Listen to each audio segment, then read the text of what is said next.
자, 이번 시간에는 글에 대한 생각이나 느낌을 여러 가지 형식으로 표현하기라고 되어 있는데요.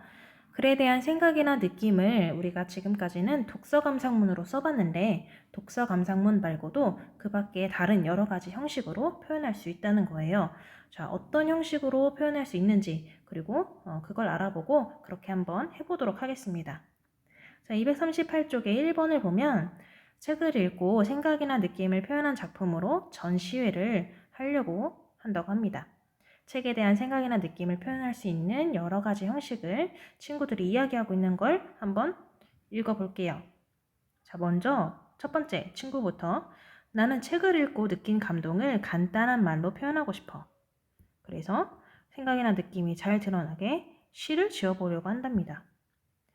두 번째 친구는 나는 이야기 속 주인공이 되어 하루를 보낸다면 어떤 생각을 했을지 궁금해졌어. 그래서 일기로 주인공의 생각이나 느낌을 표현하려고 해. 마치 주인공이 된 것처럼 자신이 주인공이 되어서 일기로 써본다는 거예요. 세 번째는 나는 책을 읽으면서 주인공에게 하고 싶은 말이 여러 가지 있었어. 그래서 주인공에게 편지를 쓰면 좋을 것 같아.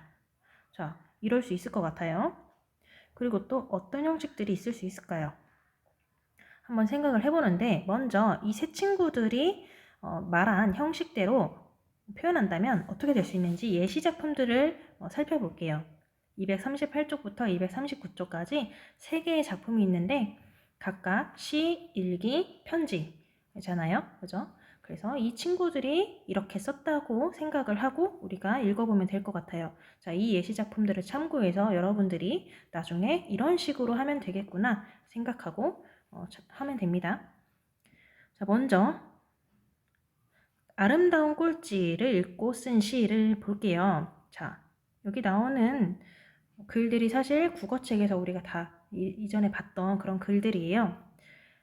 이렇게 아름다운 꼴찌에서 자신이 느낀 점을 이 친구가 썼다고 생각을 하면 될 것 같아요. 그죠? 이 아름다운 꼴찌에서 실제 주인공이 꼴찌를 하기 싫었지만 막상 좋은 일을 하면서 꼴찌를 하니까 기분이 나쁘지만은 않았고 되게 의미가 있었다. 마음이 넓어지는 것 같았다라는 그런 마음들을 시로 굉장히 잘 표현을 해줬어요. 옆으로 넘어가 볼게요. 이번에는 나무 그늘을 산 총각. 자, 이 이야기 기억나나요? 욕심쟁이 영감이 있었고 이 총각이 있어가지고 총각이 그 욕심쟁이 영감을 되게 골탕 먹여주죠. 그래서 이 글을 가지고는 일기를 써본 거네요. 그죠? 그래서 여기 보면은 나는 내 것이면 뭐든지 이렇게 쭉쭉 이야기가 전개가 되는데 여기서 나라는 게 바로 그 욕심쟁이 영감인 거예요. 그죠? 그래서 이 글을 읽고 나서 얻은 교훈이나 느낀 점 이런 부분이죠. 이런 부분을 욕심쟁이 영감이 되어서 일기를 쓴 거죠. 그리고 그 글에서는 이 욕심쟁이 영감이 그 마을에서 쫓겨나다시피 이렇게 갔는데 그 후에 일들도 상상해서 써줬네요. 그죠? 새로 이사를 가서 거기에서는 좀 느낀 대로 잘못을 뉘우친 대로 이렇게 잘 살고 있다라는 내용으로 일기를 써줬어요. 자, 마지막으로 다는 초록고양이를 읽고 주인공 꽃다미에게 쓴 편지네요. 편지. 자, 꽃다미에게 하고 싶은 말, 자기가 생각하거나 느낀 점을 편지로 썼어요. 그래서 꽃다미가 네가 이렇게 엄마를 찾아낸 장면에서 굉장히 감동을 받았다. 그리고 나도 부모님께 좀 더 많은 관심을 가져야겠다고 생각했고 가정의 소중함을 일깨워줬다. 이런 내용으로 편지를 썼습니다. 자, 예시 작품을 보니까 여러분도 충분히 할 수 있다고 느껴지죠?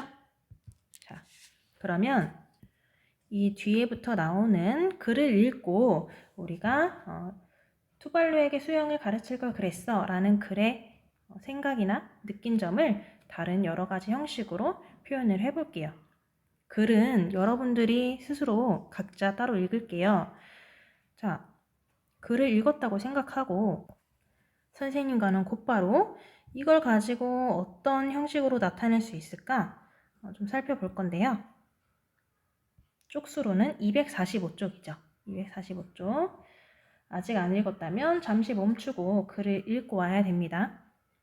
이 이야기가 조금 안타깝고 슬픈 내용이죠. 환경 문제로 인해서 투발루라는 섬에 살고 있는 로자라는 친구가 자기가 이렇게 애지중지하는 반려동물 투발루와 헤어지게 생긴 거예요. 고양이 투발루. 지금 그 장소 이름과 고양이 이름이 똑같죠.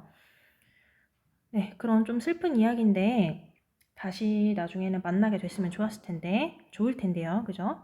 자, 이 친구들이 이야기 나누는 거 한번 읽어볼게요. 이 친구들은 어떤 식으로 표현하려고 하는지. 자, 먼저 여자친구는 투발루 섬을 떠나는 로자의 슬픈 마음이 안타깝게 느껴졌어요. 그죠? 굉장히 마지막 장면이 조금 슬픕니다. 그래서 로자를 위로하는 편지를 써서 내 생각을 전하고 싶대요. 독자로서 로자를 위로해주고 싶었나 봐요. 두 번째, 이 남자친구는 로자가 투발루 섬에서 지내며 행복해하는 모습이 인상 깊었대요. 초반에 그 장면이죠. 그 장면을 만화로 표현하면 오래 기억할 것 같아.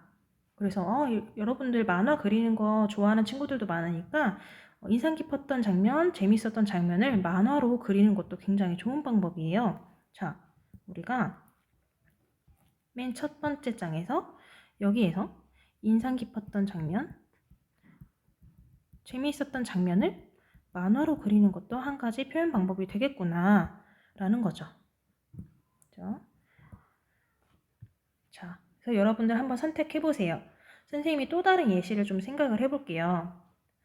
자, 앞에서 예시에서 봤던 것처럼 여러분들이 주인공 로자가 되어서 일기를 쓸 수도 있을 것 같아요.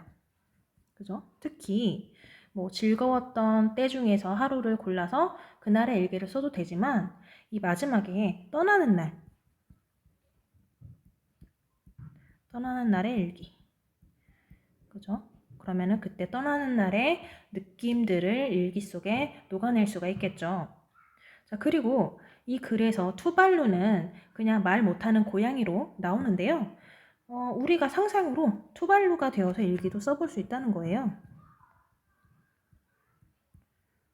그러면 투발루도 또 하고 싶은 이야기가 있을 거 아니에요? 그죠? 투발루가 되어서 투발루는 과연 어떤 생각을 하고 무엇을 느끼고 있을지 일기로 한번 상상해서 표현해 보는 거. 그리고 투발루가 로자에게 편지를 써보는 것도 어떨까요?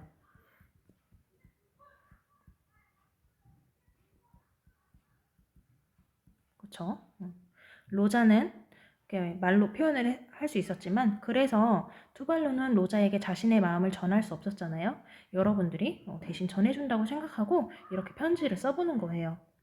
등등등. 그 밖에 얼마든지 다른 표현 방법도 괜찮습니다. 좋은 방법이 있다면 친구들과도 한번 공유를 해봐 보세요. 붙이모의 형식 이용할 수 있고요.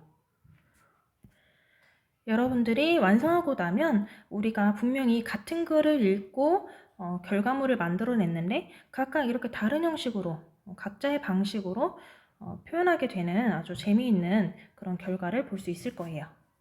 자, 그래서 전시회를 이렇게 열었다고 합니다. 여기 보면은 만화 그린 친구도 보이네요. 그죠? 자, 이렇게 여러분들이 완성을 해주고요.